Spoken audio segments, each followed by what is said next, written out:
Të flasim anglisht çdo ditë duke ndjekur programin Let's Talk in English në orën 14 në Radio Emanuel. Thanks for taking the time to learn English here with us. I know learning a new language can be hard work, but we believe in you. Situata plot humor, argëtim dhe informacion vinë në familjet tuaja përmes programit Let's Talk in English. Mësojmë rreth teknologjisë, artit, kulturës dhe fushave të ndryshme të jetës, duke ndjekur këtë kurs radiofonik të gjuhës angleze. Let's talk in English. Every day. That's the way. Let's talk in English.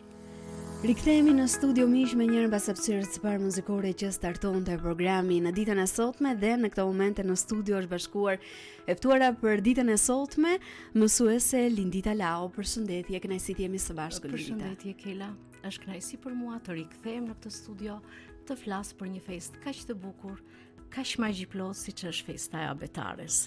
Ju përshëndes juve dhe dëgjuesit e radios suaj. Unë të falenderoj dhe në fakt në këtë kohë gjatë bisedave të ndryshme me miqe dhe të afërm dëgjoja sidomos për fëmijët e klasave të para që janë duke përgatitur për një ndër festat e tyre më të veçanta sikurse është festa e abetares dhe thash pse mos ta sjell si një temë mjaft interesante edhe nostalgjike për gjithë ata që na ndjekin.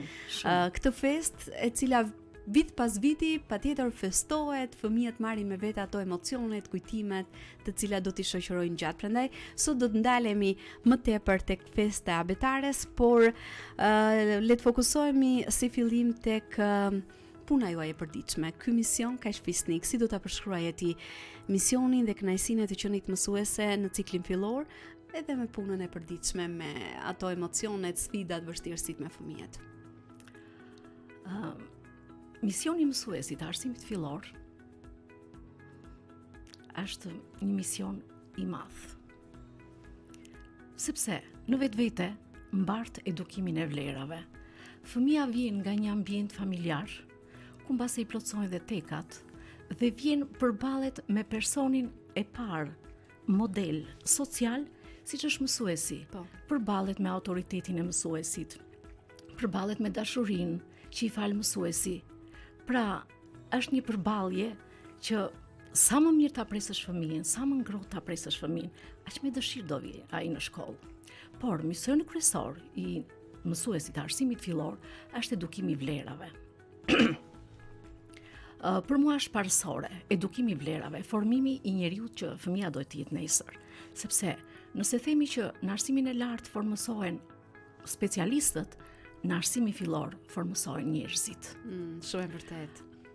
Aty njeriu mëson, fëmia mëson vlerat, mëson si të sillet, mëson rregullat, mëson edukatën, mëson të bashkëveprojë dhe të ndërveprojë me njëri tjetrin, mëson gjithçka. Mësuesi është aty për ta ndihmuar, për ta motivuar, për ta mbështetur, për të fituar atë sigurinë në vetvete, sepse fëmia po spati besim tek vetja dhe po spati atë sigurinë, atë të ndirit mirë në klasë, më thënë, do të qaloj diku. Do ta reflektojë patjetër më pas. Patjetër që do ta reflektojë. Dhe dashur pa dashur do ta bëj pjesë. Patjetër që do ta reflektojë. Karakterit edhe të personalitetit të tij. Se si do bëhet nesër. Pra, një fëmijë i lumtur, një nxënës i lumtur sot, një qytetar i denjë nesër. Ti je mësuese arsimit fillor, është privilegj. Është privilegj, por është dhe përgjegjësi. Është privilegj sepse ti ke në duar të ardhmen e një fëmie, ke në duar të ardhmen e kombit, të ardhmen e shoqërisë, kështu që nuk mund ta anashkalosh asnjë gjë. Je aty për atë fëmijë. Je aty ta ndihmosh kur ka nevojë, sidomos në klasën e parë. Je aty për t'i mprehur lapsin, për t'i mbajtur dorën, për ta mbështetur me fjalë, me duar trokitje, duke e bërë atë të rëndësishëm.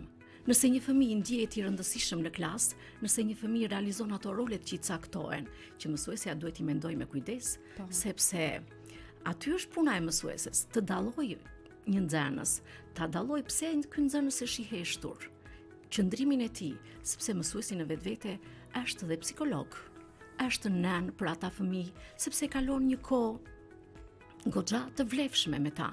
Kështu që unë mendoj që është privilegj. Është privilegj sepse ata fëmijë aq të mirë, aq të ëmbël, të falin një dashuri të pakushtëzuar. Ja mendo Kela, ti ke 2 vajza të mrekullueshme. Kur shkon në shtëpi, sa të hapësh derën, ato të turen të përqafojnë me dashuri. E njëjta gjë më ndodh mua në klasë. Sa hyj në klasë, fëmijët që vinë të më përqafojnë, dikush ka marrë një buqet me lule, dikur disa manushaqe, dikush disa jargavan. Nuk ka kënaqësi më të madhe Kela. Nuk ka kënaqësi më të madhe. Pastër, e ciltër, pakushtëzuar dhe prandaj është privilegj të jesh mësues i arsimit fillor, sepse mund të jesh mësues në ciklet më të larta, po këtë kënaqësi që ndjen nga këta fëmijë kaq të pastër, me zemër kaq të lirë, me atë mirësi, me ato shikimet e ëmbla, ata të shikojnë në sy të ndjekin në çdo moment, sepse mësuesi është model. Mësuesi fillores është model. Dhe po ta dëgjosh kudo mund ta dëgjosh që thon nuk e bëjmë këtë, thon fëmijët. Nuk na ka thënë mësuesja kështu. Po, është fjala e mësueses është hyjnore. Fjala e mësuesit të klasës së parë është hyjnore. Dhe ai le gjurmë, kënaqësia më e madhe është që mësuesi i arsimit fillor le gjurmë, sidomos mësuesi i klasës së parë. Si e trajton fëmijën ti me aq dashuri, edhe ai dashuri do përçojë tek të tjerët. Po, patjetër. Le gjurmë të pashlyera. Ata do rriten, do bëhen të rritur, të përgjegjshëm, do bëhen prindër të përgjegjshëm, madje do bëhen gjyshër të përgjegjshëm dhe më beso, do ta kujtojnë gjithmonë mësuesin e klasës së parë, sepse mësuesi i klasës së parë le gjurmë tek fëmia. Që na ndodh gjithëve në fakt, edhe pse vitet kalojnë. Po, e kujtojnë me mall mësuesin e klasës së parë. E kujtojnë me mall. Edhe unë që jam në këtë moshë e kujtoj me mall mësuesin time të klasës së parë. Kjo gjë është e pashmangshme. Është e pashmangshme. Por është e përgjegjësi. Është e përgjegjësi. Do të thënë, vërtet është privilegj të shijosh të gjithë ato kënaqësi që t'i japin këta fëmijë të vegjël, këta fëmijë domethënë kaq të pastër, kaq të çiltër, por është e përgjegjësi. Ti ke për detyrë të edukosh vlera fillimisht. Më pas, misioni kryesor joni është që ta bësh fëmijën si të mësojë. Jo thjesht të mbushësh një të zbrazur me informacion dhe dije, por ta bësh atë si të mësojë, si të kuptojë. Gjithçka që do t'i duhet për tërë jetën. Pra, është përgjegjësi e madhe. Është përgjegjësi sepse duhet t'i krijosh një mjedis të rehatshëm, të këndshëm, si nga ana fizike, në një ambient fizik të dekoruar bukur në funksion të mësimit. Unë klasën time për shembull e kam përshtatur kaq bukur. Nëse jemi në stinën e pranverës, klasa jon dekorohet me lulet e pranverës, me dallëndyshet, me gjithçka. Nëse jemi në stinën e vjeshtës, vije dekori vjeshtës, pra edhe ambienti fizik dhe ato tabelat që bëjmë janë në funksion të nxënësve, në funksion të mësimit, në funksion të gjithçkaje që unë organizoj në klasë. Çfarë ju motivon më shumë në këtë profesion, edhe ndoshta cili është momenti që ju jep më tepër kënaqësi lindita? Ti fole me kaq shumë dashuri për profesionin që tashmë nuk e di sa vite e ushtron, shumë vite. Prej 35 vjetësh. Shumë vite. Prej 35 vjetësh. Sa që është morsha ime momentalisht, edhe vitet kalojnë, besoj që brezat ndryshojnë edhe kanë ndryshuar. Prandaj çfarë të motivon ty personalisht? Shiko, motivimi dhe kënaqësia që ndjen me fëmijët e klasës së parë ose të arsimit fillor është e madhe. Janë detaje shumë të vogla, po që bëjnë diferencë të madhe dhe në ngjyrmët të pashlyera të çdo mësues. Pavarësisht se un kam kaq vite në punë, kam kaq vite, domethënë që jap mësim në arsimin fillor, kam kaluar breza e breza. Gjithmonë motivohem më shumë për të dhënë më shumë nga vetja. Pse motivohem? Kur shikoj fëmijët që kanë rritur, brezat që kanë kaluar, kanë shkuar në universitet, janë bërë prindër, kur shikoj këta fëmijë që sot janë bërë të suksesshëm, unë them, kam lënë gjurmë. Po kur më dërgojnë ato kartolinat e urimit çdo 7 mars, apo buqetat me lule, ka kënaqësi më të madhe?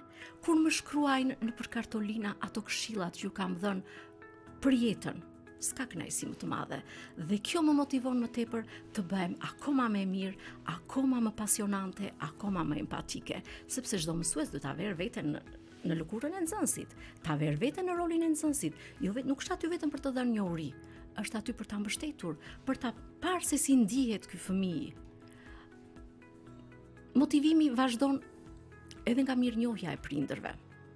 Nëse një prind nuk shikon tek fëmia e vet vetëm përparimin me nota, por shikon si ka ecur, në sjellje, në veprime, në edukatën që ka marrë, në vetbesimin që ka marrë, kjo më motivon më tepër. Ose kur organizoj festa, unë organizoj shumë festa. Sepse i organizoj me shumë dëshirë dhe me shumë pasion, duke u përshtatur dhe dekorin e duhur. Nga këto aktivitete që bëj, asnjë nuk janë të tepërta. Pse si janë të tepërta? Nuk janë të tepërta sepse aty fëmia shpalos vete, shpalos ndjenjat. A ka kënaqësi më të madhe Kela kur të vjen një nxënës i klasë së parë i ndrojtur që nuk bashkohet me shokët, që riveçmas dhe ti e bën atë protagonist. Ai bëhet protagonist nëpër festa, duke sfiduar frikën, duke sfiduar ndrojtjen dhe më beso unë kam qarë, unë qaj, kur shikoj arritje të tilla tek fëmijët. Kam pasur nxënës dhe janë bërë aktorë të suksesshëm, janë bërë interpretues të shkëlqyer dhe them, a ky është fëmia që erdhi i ndrojtur, e motivoj në tëra mënyrat, e motivoj, domethënë që ti dalë ndroja, çfarë i bëj, do thuash ti. I jap role që ai mund t'i bëj. Sepse nëse një fëmijë me rolin që takon sipas mundësive që ka, sipas mendësive që ka, e bën atë të suksesshëm. Unë organizoj sfida të tilla për shembull që jo të gjithë të dalin të parë, të dalë njëri gjithmonë. Duke i njohur nxënësit mirë, duke i njohur mirë nga afër, duke e parë domethënë temperamentin e tyre, unë organizoj sfida të tilla që secili prej tyre t'i jap një rol që e di që ai do dalë i parë dhe i jap dhe çmimin. Kam ato medaljet në klasë, ju jap dhe çmimi i parë, i dyti, i tretë. Për t'i motivuar. Po, për t'i motivuar. I jap sepse aty ata ndjen dhe ata ndjen të vlerësuar, ndjen të sigurt dhe kur ke besim tek vetja, suksesi është i padiskutueshëm. Unë shikoj fëmijë që deri dje mezi lexonin, shkruanin me gabime.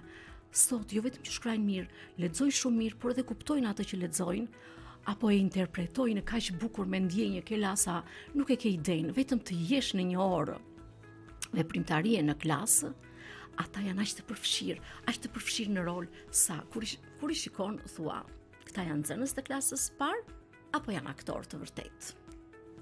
Sa mirë, sepse të gjitha këto i bëjnë ata të ndjenë të sigurt edhe ti e përmende gjatë që është një pjesë shumë e rëndësishme në formimin e karakterit të secilit krijon fëmijës tim, mjedisi i ngrohtë që krijon fëmijës tim, është një trampolin drejt sukseseve apo veprimtarit që dalin me sukses, e bëjnë ato të sigurt në vetvete. Dhe nëse një fëmijë ka besim tek vetja, ai kërkon gjithmonë më shumë nga vetja.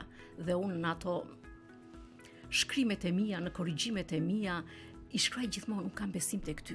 Vazhdo se doja dalësh. Edhe një nxënës. Dhe ky është një motivim shumë i madh, jo vetëm për të vejlit, por edhe për prindrit, edhe për prindrit që i shikojnë këto vlerësime.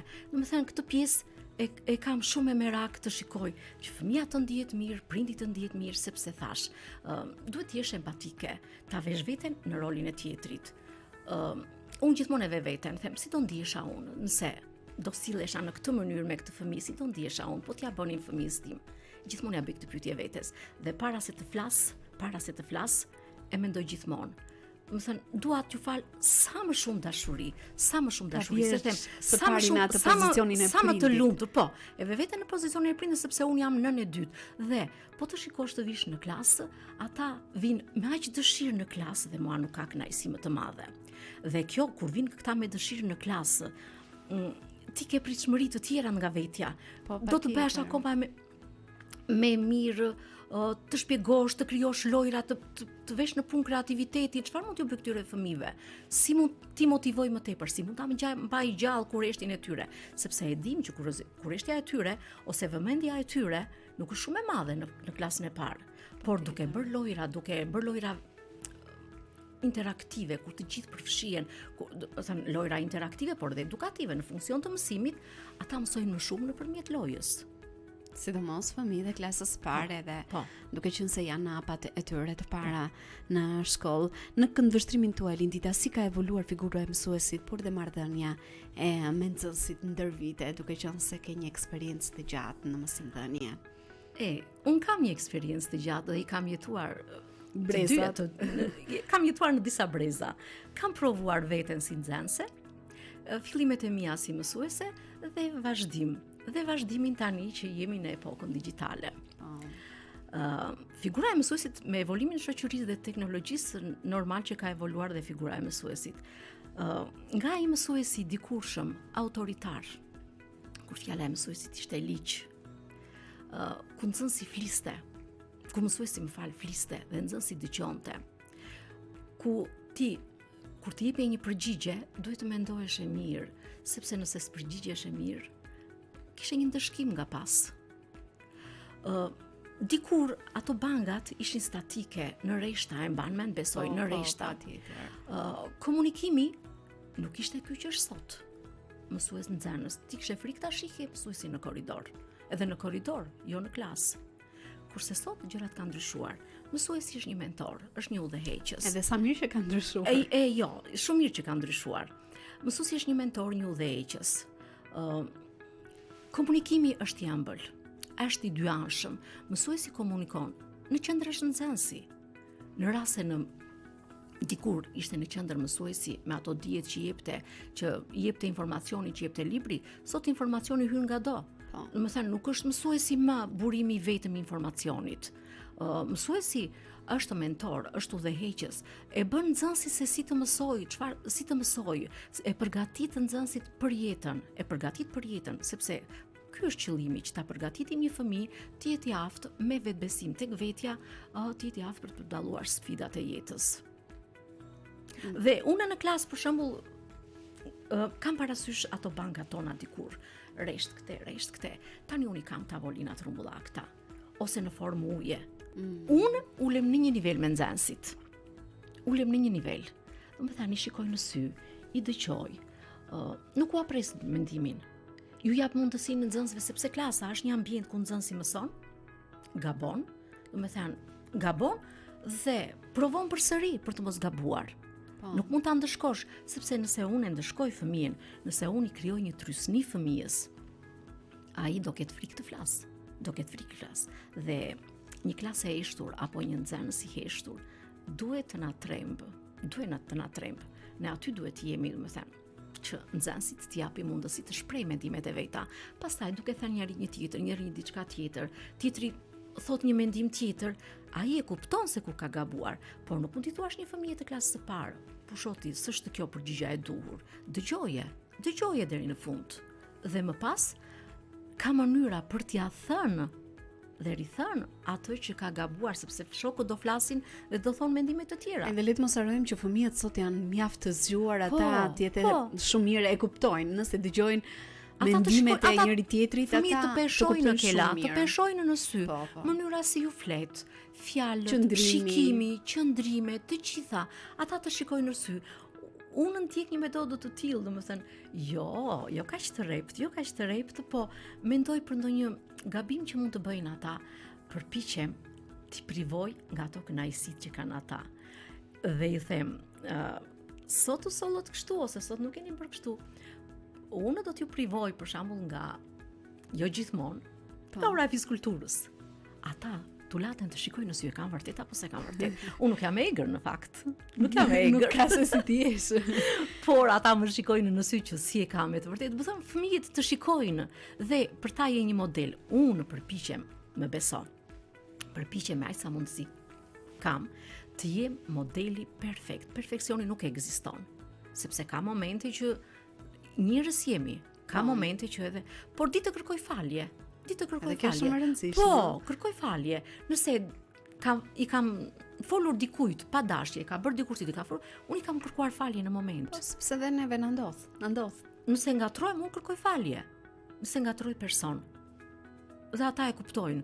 Dhe nuk e di, unë ata i kam dashurit. Janë shumë të mirë. I kam shumë të mirë. Jo, sinqerisht unë i kam shumë të mirë, po të vish të shikosh sytë e tyre në klasë, që nuk duan të largojnë nga klasa. Kjo është kënaqësi, për mua kjo është arritje, që po le gjurmë tek ta fëmijë. Është vërtet diçka shumë e bukur të dëgjosh një mësuese e cila ndër vite ka kaluar breza, vazhdon të edukojë dhe vazhdon të përcjell vlera tek më të vegjëlit. Është një mision vërtet është shumë i rëndësishëm, ai që ti në këtë rast, por edhe shumë mësues të tjerë janë duke kryer me brezat e vegjël. Lindita pak më parë përmende në klasën tënde ka plot festa, sot ne do të flasim gjatë për festën e avetares, duke qenë se jeni besoj duke u përgatitur për të, por përpara se të ndalemi tek kjo temë, do të kemi një shkëputje shumë të shkurtër muzikore dhe rikthehemi vetëm pas pak me mësuese Lindita në studio.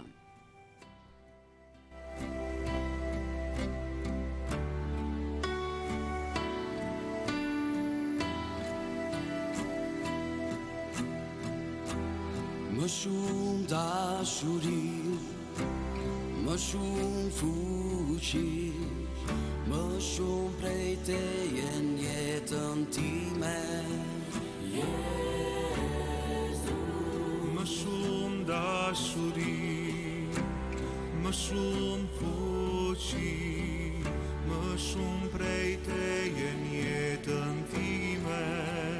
Do të t'adhuroj me gjithë zemrën time, do të t'adhuroj me gjithë shpirtin tim, do të t'adhuroj me gjithë forcën time, se ti je Zoti, je Zoti, ti je Zoti.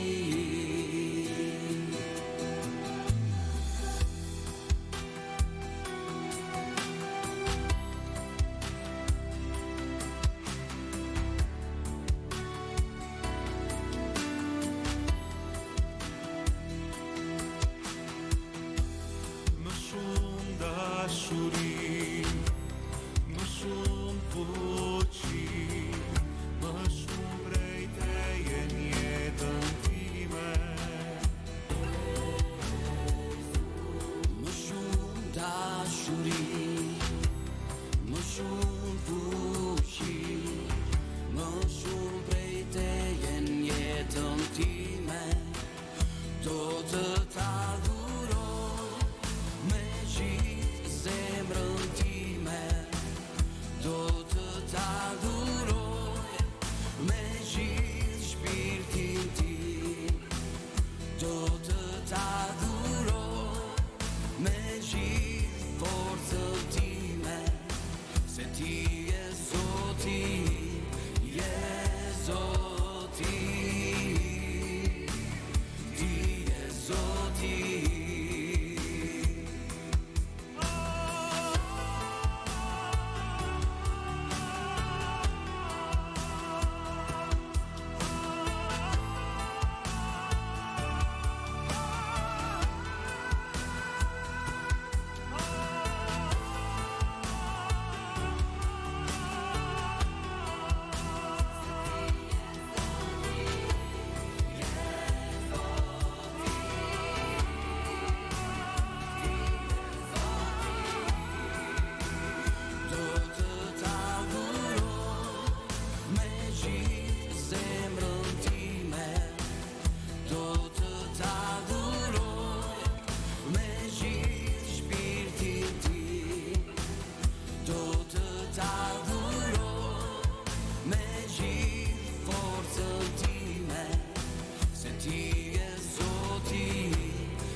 Rikthehemi në studio për të vazhduar bisedën në ditën e sotme me Lindita Lahon, mësuese e ciklit fillor. Ajo ka ndar pak më parë me ne ato emocionet, përjetimet, të cilat ndër vite i ka përjetuar me nxënësit e saj. Ajo vetë si mësuese, por patjetër edhe ato emocione, ndjesi që nxënësit përcjellin në momente të caktuara përgjatë ditës. E përmendëm pak më parë Lindita në shumë festa që ti organizon me klasën, një ndër më të rëndësishmet, patjetër besoj që është edhe festa abetares.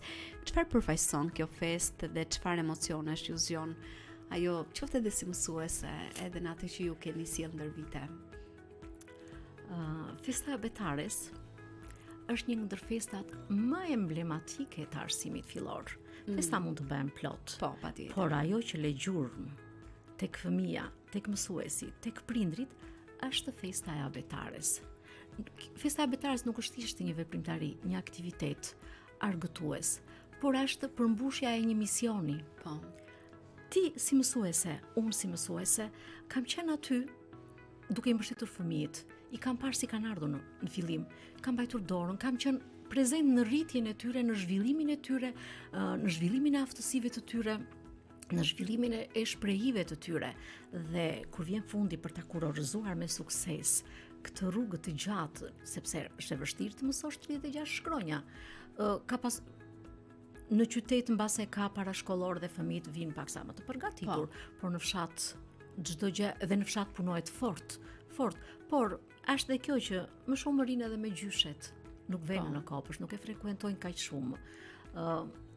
Kështu që është një punë e dyfishtë, plus në qytet prindrit janë më të lirë. Pse janë më të lirë? E gjejnë mënyrën për të Kanë alternativa, kanë shumë alternativa për të zgjidhur. Dikush merr një mësues privat. Ndodh. Po, që nuk duhet të ndodhë, se prindi është në punë, sepse fëmia ka nevojë për prindin aty. Kurse neve në fshat jemi jo vetëm mësues, jemi prindër, jemi aty për t'i mbështetur në çdo gjë i mbështesim vet. Ka prindër, un kam prindër shumë të mirë dhe i përshëndes në një rastin, ti përshëndes prindrit e mi. I kam mbështetës dhe i kam prindër të shkëlqyer që më mbështesin në çdo hap. Por për mua si mësuese, organizimi i festës së abetares është një emocion më vete. Por nuk fillon në fund kur mbarojmë shkronjat.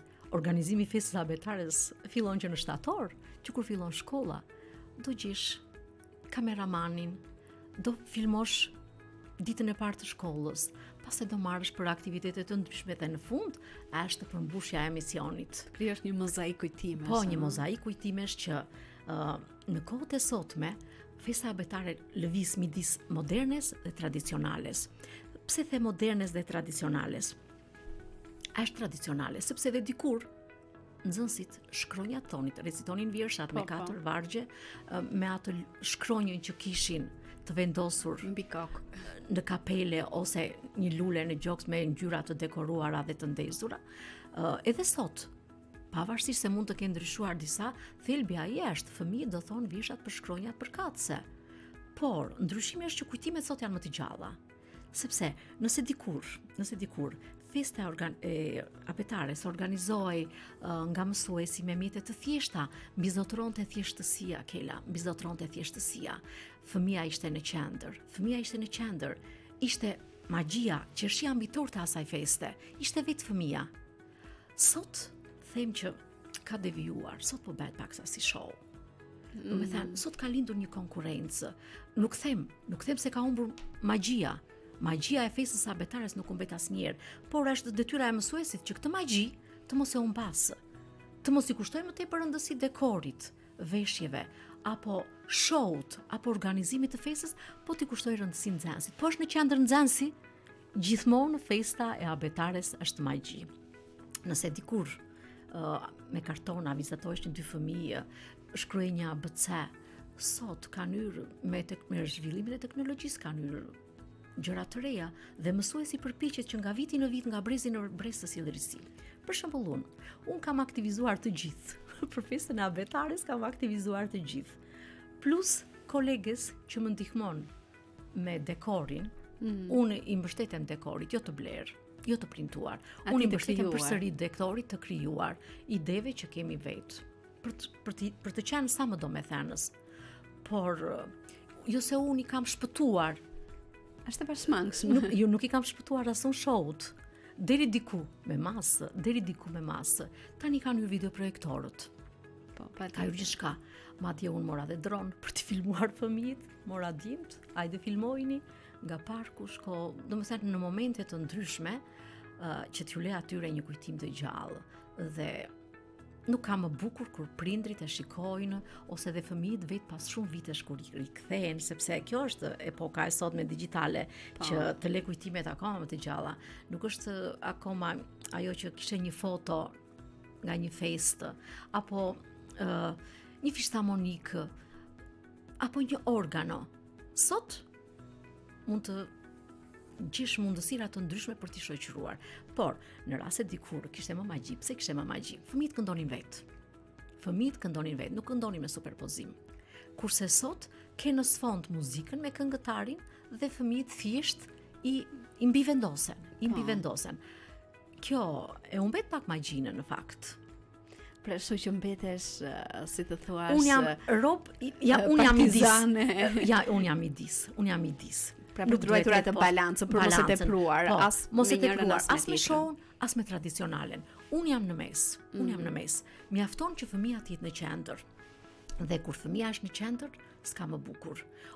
Unë në festat e mia, përveç virshave, këngëve, kërcimeve, dramatizimet i zgjedh për shembull që të kenë të bëjnë me librin, me vlerat njerëzore, me abetaren si mikja e pare, heshtur, domethënë mësuesi i heshtur, që është libri i parë, dhe duke bërë dramatizime të tilla, ju shtoj atyre dëshirën për të mësuar akoma më shumë, sepse abetarja jep çelësin e botës për të ecur akoma më përpara. Pra është libri i parë, libri që të mëson se si të njohësh botën, ta hap rrugën e dyreve të jetës, sepse të lexuarit, sa më shumë të lexosh, aq më i suksesshëm do jesh. Çelësi i suksesit leximi. Dhe nis që nga abetarja. Po, është e vërtet.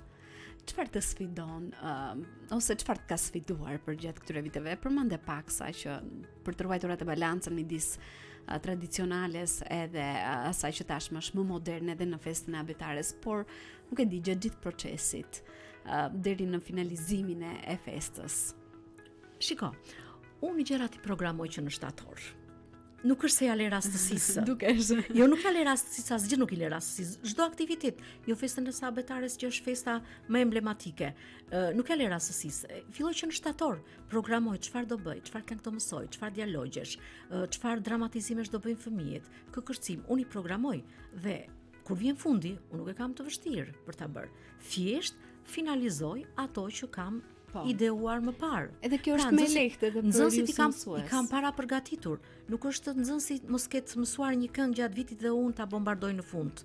Ose i kam stërvitur gjatë gjithë vitit me dramatizime nga abetarja, ose për aktivitete ose ditë të ndryshme me tematikë të ndryshme, kam bërë veprimtari ose dramatizime të ndryshme që fëmijët i kanë shfaqur talentin e tyre, sepse nëpërmjet këtyre aktiviteteve, veprimtarive jashtëkollore, dramatizimeve, aty zbulon në këto veprimtarit, në këto projekte zbulon talentet kela.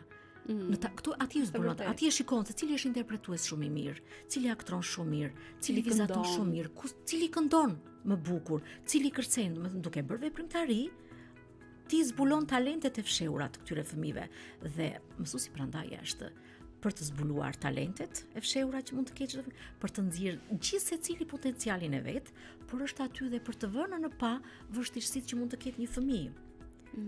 Po e kap e hershëm, në momentet e hershme, ti do gjesh mënyrën për ta rikuperuar, do bisedosh me prindit, më thënë, mësuesi, prandaj thimesh psikolog, por dhe artist. Është artist, do të jetë pasionant. Po se bëre punën me pasion, nuk ka sukses. Duhet të jetë pasionant. Çfarë lloj pune, por sidomos puna arsimi, fëmijët. Puna me fëmijët do pasion. Do pasion, do durim të pashtërshëm.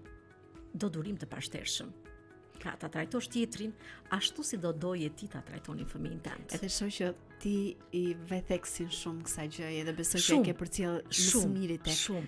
Dhe më beso Kela, në çdo kartolinë urimi që më vjen nga nxënësit, që sot janë të ritra, unë nuk po përmend emra, po kanë mbaruar shkolla, janë të suksesshme në profesionet e tyre. Dhe kur vjen 8 marsi ose 7 marsi që më dërgoj një kartolinë urimi apo një buqet me lule, më beso, është emocioni pa parë kur ato shkruajnë aty ato këshillat që kam dhënë për jetën. Unë kam zakon hyj në klasë dhe nëse unë kap vethin, ata e dinë që ky është mësim për jetën, bajni vet në vesh. Dhe janë të rsyeve çfarë do them. Asgjë nuk bëj kot në klasë. Edhe një pjesë që e lexoj. Edhe në një tregim që mund ta kem lexuar diku ose ka dalë në një rrjet social që ka vlera për nxënësit, për edukimin e tyre, se si duhet të sillen, më thënë, si për prindrit, edhe unë u lexoj fëmijëve dhe më pas i pyes, e kuptuat pse e lexova, pse e thash këtë, pse asgjë s'bëj pa qëllim. Asnjë analogji nuk bëj pa qëllim. Çdo gjë ka një domethënie, nuk e bëj asgjë s'bëj kot në klasë. Patjetër, të jetë në funksion të nxënit, të Çdo gjë përcjelljes në funksion të nxënit. vlerave dhe edukimit për fëmijët. Lindita, më trego pak më tepër, jam kurioztare, nuk e di sa mund të zbulosh, por çfarë do të ndodh këtë vit në festën e abetares me nxënësit e tu? Kur do të jetë edhe nuk e di nëse ke më tepër Festa do detaje. jetë në qershor, festa do jetë në qershor, në një nga ditët e qershorit do shikojmë datat. Unë mendoj ta organizoj tek qyteza e fëmijëve. E kam zhvilluar edhe në klasë, edhe në palestër, edhe në oborin e shkollës. Domethënë, kam bërë festa të ndryshme, në vende të ndryshme. Secila prej tyre ka pasur emocione të veçanta. Patjetër. E di Kela që aq me pasion e kanë festën e abetares, më beso. Mbase do më kritikojnë për këtë, por masa timora, unë e kam zhvilluar festën e abetares edhe në pandemi, më beso.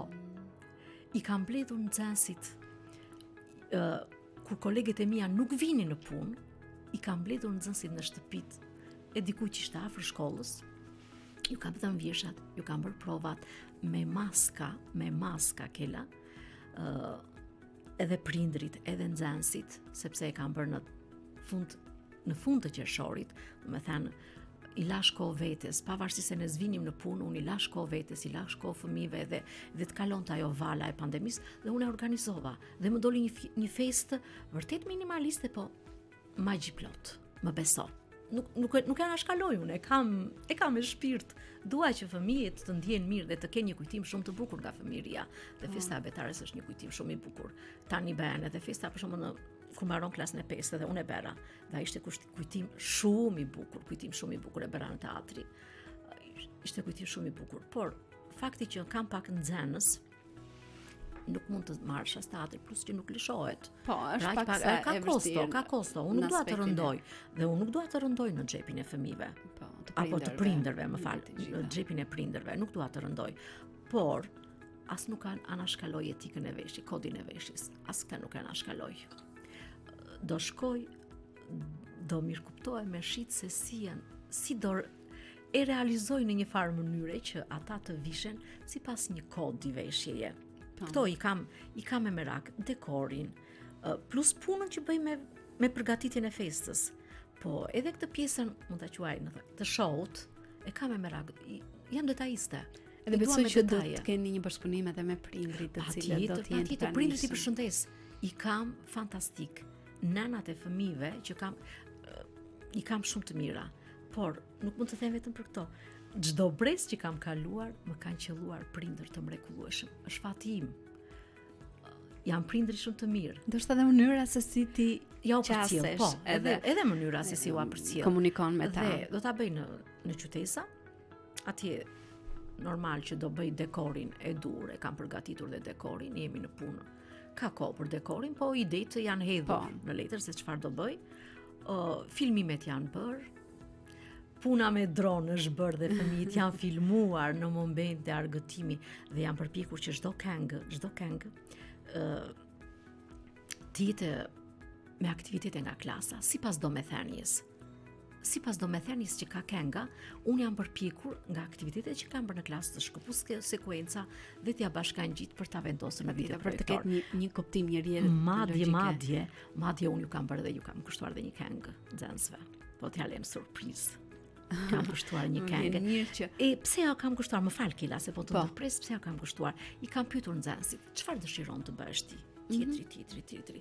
Duke marrë dëshirat e tyre se çfarë duan të bëjnë në jetë, është herë për të thënë se çfarë do bëjnë në jetë, por duke pasur dëshirat e tyre, të sotme që janë, duke pasur parasysh cilësitë, karakteristikat e çdo nxënësi, unë kam menduar dhe e kam përfunduar një këngë shumë të bukur për të gjithë nxënësit. Çdo nxënës ka strofën e vet, me karakteristikat e veta, me dëshirën, më beso, nëse e dëgjon, është emocioni pa parë. Dhe do të mbeten kujtime shumë bukura për ta. Do jetë himni i klasës në vite. Do jetë, sepse aty un kam thënë cilësitë të nxënësve, dëshirën e tyre dhe mesazhin që përcjell të fluturojnë në lart të drejtdijes. të guxojnë dhe të mos ndalen asnjëherë, të punojnë për të bërë të suksesshëm. E kam përcjell me këngë. Ma vjen mirë edhe të përgëzoj për gjithë këtë punë, të cilën e bën me shumë dashuri dhe pasion, çdo element, duke parë çdo detaje për të bërë më të mirën dhe për të dhënë maksimumin. Sa ndikim ka kjo festë në formimin e fëmijëve? E përmendë paksa, por edhe në lidhje me librin, dijen dhe çfarë do doje të ruaj apo të përmirësoj, pse jo edhe në të ardhmen? Për mua kjo festë përfaqëson pavarësinë e nxënësve. Pse them pavarësinë e nxënësve? Deri dje, kur erdha në fillim, nxënësit kishin nevojë për udhëzime, kishin nevojë për një dorë, për një njeri që t'ju rinte afër, t'ju udhëzonte, t'ju lexonte kërkesat. Tani nxënësit bëhen më të pavarur. Domethënë, me kalimin e ditëve mbaron klasa e parë, nxënësit bëhen më të pavarur. Dinë të lexojnë vetë, nuk them se mësuesi është aty gjithmonë. Mësuesi është aty gjithmonë për të ndihmuar fëmijën. Po, patjetër, po kuptojnë çfarë kuptimi një dhe këndvështrimi është. Fitoni një pavarësi. Festa e betares është krenari. Është krenari, sepse ti shikon ata fëmijët e vegjël që vinë me mamat për dore, janë bërë të suksesshëm në ato detyra dhe në ato role që ju ke dhënë.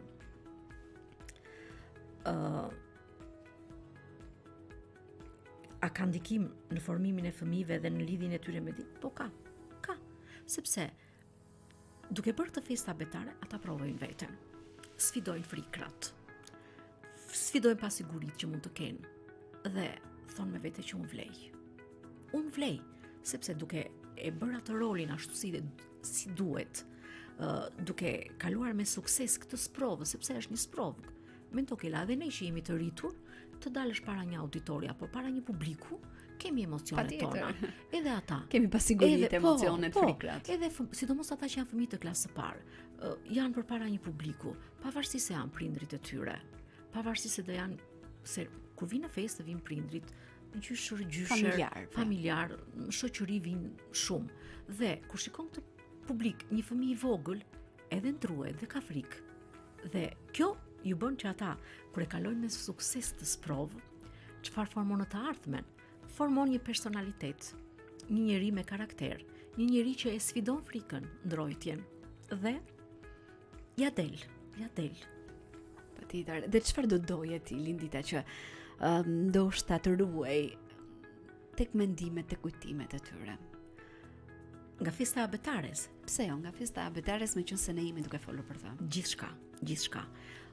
Unë kur të thash që në fillim që unë e kam nisur punën, kam menduar gjithçka. Kam menduar edhe për certifikatat. Certifikatat e vlerësimit si lexues dhe si miq të librit. Sepse çdo nxënës mbaroi klasën e parë, ai certifikohet, bëhet si lexues, bëhesh i lexues i pavarur. Po, patjetër. Dhe ai duke marrë atë certifikat në dorë, që unë i kam përgatitur me shumë dashuri dhe shumë të bukura, fal ndihmës që mund të më japin të afërmit. Pra, duke punuar të gjitha, gjithë familja. Po, gjithë familja. Sa tim të më thonë, ha moj mami prap. Sa tim në punë, i them, sa tim në punë, deri në momentin e fundit, ju do jeni aty. Sepse ne i takojmë një bres që nuk e njohim kaq shumë teknologjisë. Jo se përdorim, e përdorim shumë. Por patjetër ndryshe nga të rinjt. Këta të rinjt që janë sot janë specialistë. Nuk mund t'ua kalosh dot. Dhe një gjë që ti thua që do ta bëj kështu, djali e bën më mirë. Patjetër. Atëherë pse mos bëj më të mirën unë? Dhe përpiqen, domethënë, të rive në punë për të realizuar atë që dua. Domethënë, certifikata është kujtimi i bukur. Është një polifoto, ku janë të gjithë nxënësit e vitit shkollor, që është një kujtim shumë i bukur. Ne thamë që me teknologjinë kujtimet janë të gjalla. Domethënë, festa e betares do filmohet, do ju jepet fëmijëve, por krahas fëmijëve që recitojnë apo këndojnë këngët e bukura tematike që i kam zgjidhur unë enkas, për shembull kam zgjidhur këngë Unë besoj. Vlej. Ose lexo me mua. Këngë që vërtet i duhen, ose Shkopi magjik, apo si duhet të sillen, që të jenë të kujdesshëm me kam gjetur tematikat që ju përshtaten atyre dhe për të formësuar tek ata atë njeriu që e dua unë, njeriu ideal. unë dua qytetarin e nesër, sepse një fëmijë lumtur sot do jetë një i rritur që mendon dhe i përgjegjshëm nesër. Do jetë i vlefshëm për shoqërinë. Patjetër, do ta reflektoj të gjitha. Do ta reflektoj në gjithë marrëdhënie. Unë që mund të ndërtojnë unë ata përpiqem, ardhmen. domethënë të jem modeli perfekt. Si në lidhje me koleget, ata e shikojnë mënyra si sillen me koleget, sepse nxënësit janë vëzhgues shumë të hollë, fëmijët vëzhgojnë çdo gjë. Patjetër. Domethënë nuk ju shpëton gjë. Edhe përpiqem që se jo çdo gjë mund të shkoj vaj, mund të kesh edhe ditë të mërzitura. Por s'kam pse e reflektoj te fëmia. S'kam pse sjell në klasë shqetësimet e mia. Në klasë unë bëhem njesh me fëmijët. Mësuesi, unë për vete jam një fëmijë më tepër në klasë që i monitoroj, i udhëheq drejt sfidave të ndryshme, sepse krijoj punë të tilla, punë në grupe, projekte të ndryshme, punë në çifte, bëj sfida që ata të jenë gjatë gjithë kohës në ndërveprim me njëri tjetrin dhe në fund të fundit të marrin diçka nga ajo ditë. Do të them, përpiqem të përcjell vlera tek ata, përpiqem të përcjell vlera sepse shpreha ime e përreshme kush më njeh dhe ç'breza kam kaluar do thonë, shpreha jote është së pari ti jesh njeri i mirë, pastaj nxënës i mirë dhe unë këtë përpiqem të edukoj te fëmijët, të jenë njerëz të mirë.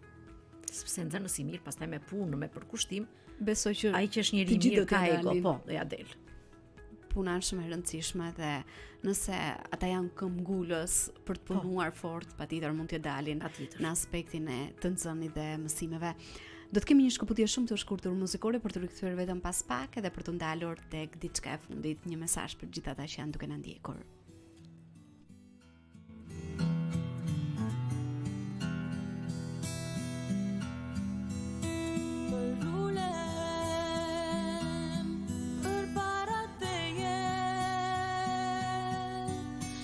Me dashuri më ke mbuluar me ante qakutën atje në kryq më katim ti ke pastruar sa i humbur unë pas kam qënë veçiri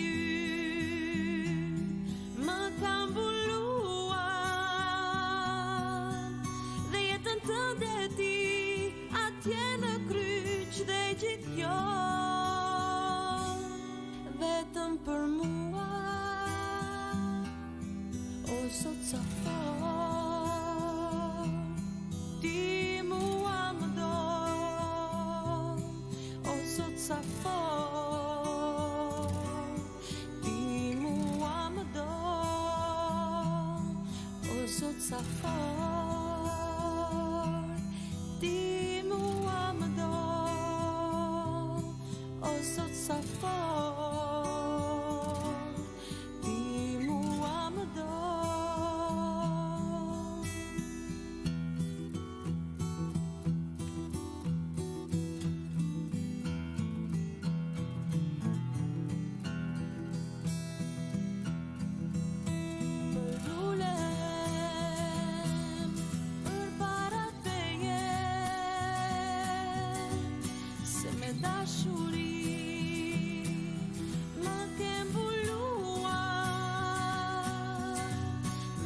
qakutën atje në kryq më katim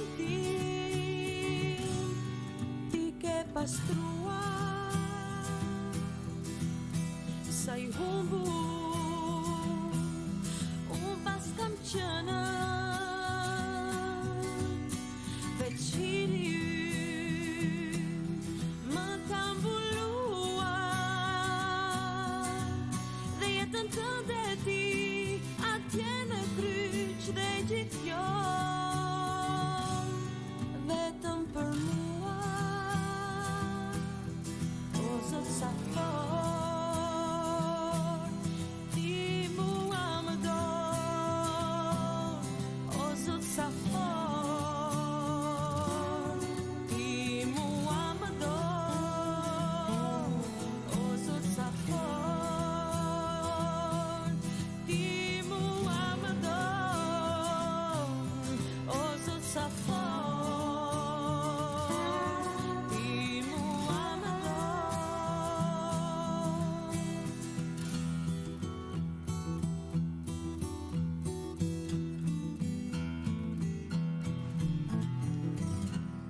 Por ulen përpara teje është kënga që sapo keni ndjekur kënduar nga Xhimi dhe Nisa dhe në këto momente ne pak nga pak kemi mbritur në fund të bisedës me mësuese Lindita në ditën e sotme dhe kemi folur gjatë. Lindita ka ndarë me shumë pasion, me shumë dashuri punën që bën ndër vite dhe çfarë ka ndodhur me nxënësit e tu ndër vite, por mbi gjithatë me ata që ti je duke drejtuar për gjatë këtij viti, në përfundim të këtij viti akademik. Jemi në muajin maj edhe shumë pak ka mbetur.